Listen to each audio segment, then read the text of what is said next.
हम ना future predict करते हैं और भूल जाते हैं ज़िंदगी क्रिएट करनी होती है, प्रिडिक्ट नहीं।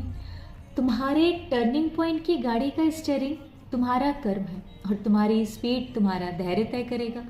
और सफ़र को जारी रखने के लिए फ्यूल है तुम्हारी हिम्मत, जो तुम्हें तुम्हारे अंदर का कृष्ण ही तुम्हारे ही टूटे पुर्जों को अलाइन करके देता जाएगा। देखो, हिम्मत का मतलब इट्स नॉट लाइक हाँ भाई आ जाओ।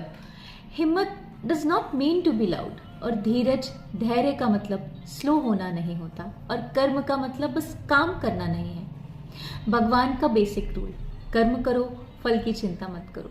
But is this a cheat code? Sometimes कर्म क्या करें यही नहीं पता होता, और कई बार सोल्यूशन तो दिखता है लेकिन कदम ही नहीं उठते। देन टू इट्स ओके, ये कमजोरी नहीं है, it's human behaviour.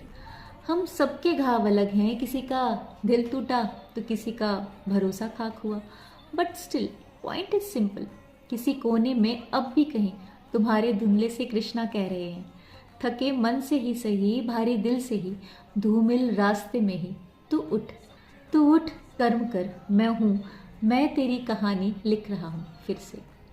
So move your mind, move your hands and do your efforts, क्योंकि जब एक्शन लेते हैं तभी यूनिवर्स उसी तरफ शिफ्ट होता है।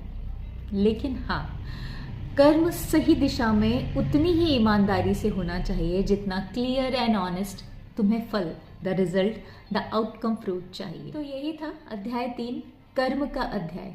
अब इस सफर का अगला पन्ना, अगला मोड़ हम अगले अध्याय में साथ खोलेंगे। टिल देन अपनी हिम्मत को ऑन रखो, कर्म को चालू रखो और दिल को थोड़ा हल्का करो और फॉलो कर लो ताकि अगला चैप्टर मिस ना हो। धन्यवाद।